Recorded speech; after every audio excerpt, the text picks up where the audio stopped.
Bonjour à tous, ravi de vous retrouver pour votre mini-tilt quotidien avec ce soir une bonne dose de métal. Je suis entouré de deux spécialistes du métal ce soir. Alors vous le savez peut-être, c'était le Nouvel An chinois il y a quelques jours avec une année donc du bœuf de métal. Et justement avec Aymeric, on va aller faire un petit tour du côté de l'Asie, du côté du Japon avec ce magnifique katana. L'empire du soleil levant et non pas l'empire du milieu. C'est des ennemis. Mais juste après, on ira faire un petit tour du côté de Notre-Dame-d'Aué avec vous, Léa Ballot, par rapport à vos bijoux artisanaux que vous fabriquez. Et puis ensuite, on va rencontrer Mirk, qui est un musicien du côté de Blois et qui sort un nouvel album. Et on va écouter son premier extrait, ça s'appelle Adieu Tristesse. Tout ça dans un instant. Mais juste avant, c'est vous, Aymeric, qui nous présentez donc ce katana de l'époque Shinto. Eh bien, quelle expertise science extraordinaire, mon cher. Voici un katana. Le katana, c'est le sabre japonais. On l'appelle katana, qui est un mot japonais pour décrire ces lames courbes. Alors tout de suite, je voudrais faire une petite démonstration pour expliquer comment se portent ces sabres. Ce n'est pas un sabre de cavalerie, c'est un sabre de samouraï. Vous avez tous vu Kill Bill avec Uma Thurman ou Tom Cruise, le dernier des samouraïs. Le katana se porte à la ceinture avec la lame courbe, relevée en l'air. Il va se manier ensuite à deux mains. Et c'est un sabre, là nous avons le fourreau, en lac d'aventurine, fond de poire.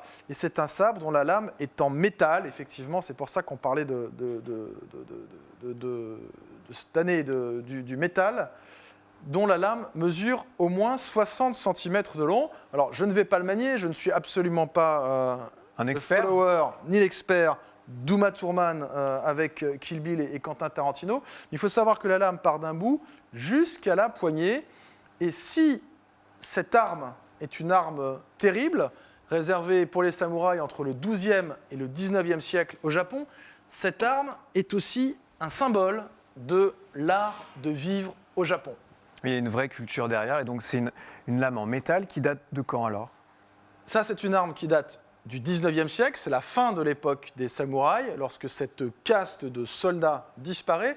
Mais il faut savoir que c'est un grand luxe de matériaux qui est utilisé. On a parlé de la laque, de l'acier. La poignée ici est en galucha, c'est de la peau de repin, la peau de requin et non pas de lapin, pardonnez-moi. Et cette partie-ci, la garde, on appelle le tsuba. Vous voyez, elle est en bronze, doré, laqué, représentant des guerriers combattants.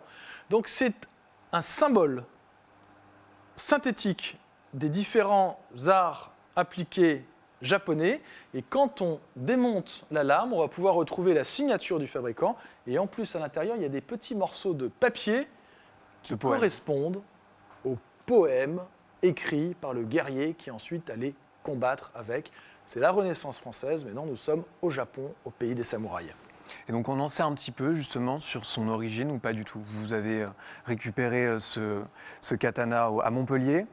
C'est un de mes collaborateurs, Jacques Farran, qui est commissaire-prieur, qui vient de Montpellier, qui organise souvent des journées d'expertise gratuites là-bas, qui est revenu avec ce katana de Montpellier, une famille dont un ancêtre avait voyagé au Japon au XIXe siècle. Et comme ces armes ne servaient plus, c'est la diplomatie de la canonnière des Américains qui va forcer les Japonais à ouvrir leur île. Ces armes sont collectionnées pour leur côté extrêmement décoratif. On les rapporte un petit peu comme des trophées, comme on a aussi aujourd'hui maintenant des armes en France qui sont des armes purement décoratives, sans savoir malheureusement qui en était le commanditaire, sauf à ce que vous, si vous êtes l'acheteur de cette arme, eh bien vous puissiez défaire ces bandelettes pour retrouver le nom de son propriétaire et déchiffrer le poème qui a conduit, malgré tout, à son tour peut-être un jour à la mort. Merci Aymeric pour ce petit voyage du côté de l'Empire du Soleil Levant. Ça vous parle à vous, Léa? Un petit peu, oui. C'est vrai que le Japon m'inspire un peu, notamment dans une de mes dernières pièces, m'a vraiment inspiré. Vous, votre spécialité, donc, on en a un peu parlé, mais c'est le métal, et c'est le métal bleui. C'est une technique aussi plutôt industrielle à la base que vous avez adaptée à votre sauce. Qu'est-ce que c'est que le métal bleui alors? Alors, c'est de l'acier bleui. Donc en fait, c'est une technique horlogère qui date de plusieurs siècles, qui consiste à chauffer l'acier pour qu'il change de couleur. Donc en fonction de la température, on a différentes couleurs. Donc c'est une réaction. C'est un rendu. C'est ça, c'est une réaction thermique qui crée un dépôt en surface.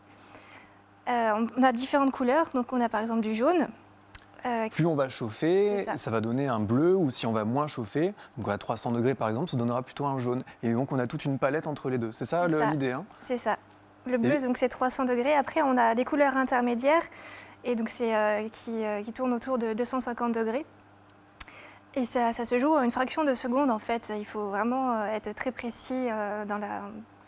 Donc, concrètement, vous avez un chalumeau, vous mettez C'est ça. votre pièce. La C'est pièce, vous l'avez exactement ça. découpée avant, hein, vous faites Oui. tout de A à Z. C'est ça. En fait, je fais les techniques traditionnelles de bijouterie, donc comme la découpe, le perçage, la mise en volume, le polissage. Ensuite, je chauffe et j'applique une résine protectrice pour éviter tout simplement que le bijou rouille parce que ça reste de l'acier. D'accord, il y a une petite couche d'oxydation et derrière, vous allez, donc c'est ce fameux bleu. C'est ça. Derrière, vous allez mettre une résine pour que ça se maintienne. Exactement. Et qu'est-ce que ça apporte? Alors, c'est les reflets, c'est ça qui vous plaît, vous, C'est dans ça. ce choix? Parce que personne ne fait ça à part vous. C'est Donc, vrai. qu'est-ce qui vous plaît dans ça? Qu'est-ce que ça apporte?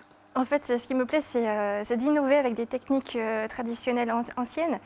Vu que normalement, c'était en horlogerie qu'on voyait cette technique, j'ai voulu la porter en bijouterie parce que c'est surtout pour les couleurs. En fait. horlogerie, mais pour des détails, par exemple, sur les C'est ça. aiguilles. C'est exactement ça. Avant, on les trouvait sur les aiguilles des horloges.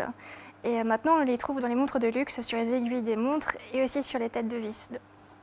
Bon, alors, qu'est-ce qui vous inspire? C'est plutôt la nature Oui, si on en juge sur pièce? c'est exactement ça. C'est majoritairement la nature parce que c'est une corne d'abondance de sujets, de thèmes. Rien qu'un insecte peut être multiple dans sa variété. Ouais. Et j'essaye aussi de faire une collection plus simple, plus classique pour les femmes qui aiment tout simplement les bijoux passe-partout. Donc là, votre dernière fierté, si je puis dire, c'est ce poisson. Alors, je ne le vois pas bien parce qu'en fait, il y a des choses devant. C'est ce poisson. Est-ce que vous pouvez m'expliquer un petit peu ce que vous avez voulu faire? Alors, donc c'est une carpe koi avec une fleur de lotus. Ouais. Effectivement, je me suis inspirée du Japon, entre autres, mais de la nature avec le thème du poisson et de la fleur de lotus. Et c'est aussi la symbolique que j'ai beaucoup aimée. Ça représente l'épanouissement, la force avec la carpe.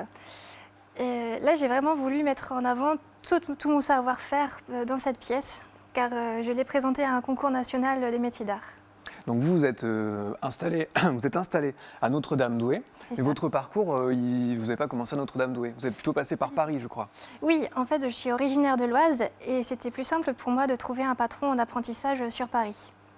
Et aujourd'hui, vous faites aussi des réparations d'horlogerie. C'est ça votre formation C'est à ça, la base? sur les montres. Donc en fait, j'ai un CAP en bijouterie pour la fabrication, mais Ouais. j'en ai aussi un autre en horlogerie et un brevet des métiers d'art. Donc en fait, je suis spécialisée dans la réparation des montres. Pas d'horloge, vraiment des montres. Ah oui, d'accord. Les montres, pas les horloges, mais vous faites ces bijoux qu'on Exactement. peut trouver à partir de combien? C'est quoi la gamme de prix alors? Alors, il faut coûter environ 40 € pour un pendentif. Après, pour les boucles d'oreilles, par exemple, là, il y a des Ginko, ils sont aux alentours de 60 €. Sinon, dans des plus simples, dans les 45 € pour des boucles. Mais par contre, pour le collier plus travaillé, là, c'est plusieurs centaines d'euros.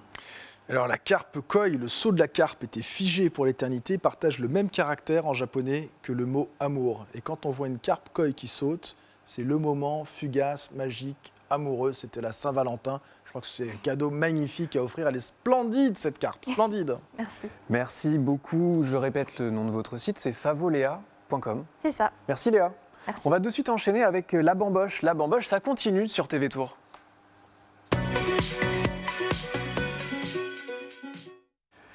Alors en termes de bamboche, là c'est Adieu Tristesse. Donc premier extrait de Après la tempête, Julien Myrk, qui est aussi le chanteur du groupe Arcadia, il a créé un nouveau projet plus intimiste selon ses propres mots, avec deux de ses amis musiciens et compositeurs. Et je vous propose de l'écouter, se présenter, puis derrière on écoute donc Adieu Tristesse. Bonjour à tous, je m'appelle Myrk, je suis originaire de Blois et je vous présente aujourd'hui mon nouvel album qui s'intitule Après la tempête et qui sortira le 19 février prochain et qui sera disponible également sur toutes les plateformes de streaming.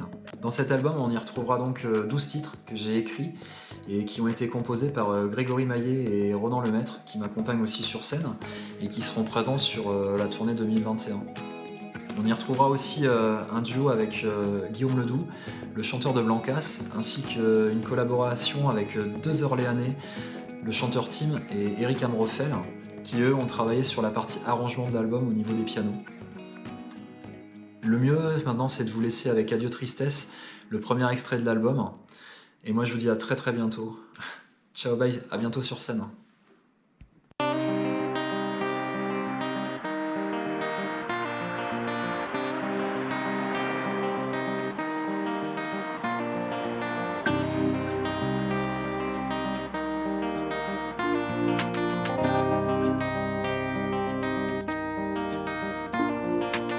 J'ai la lumière qui s'est éteinte et je ressens l'état de manque.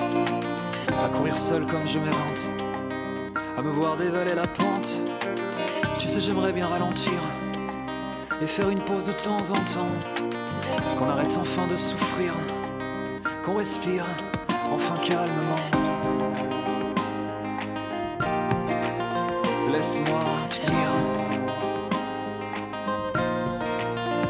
adieu tristesse. Garde les clés, moi je te les laisse. Adieu tristesse. Et même si tout cela nous blesse, adieu tristesse.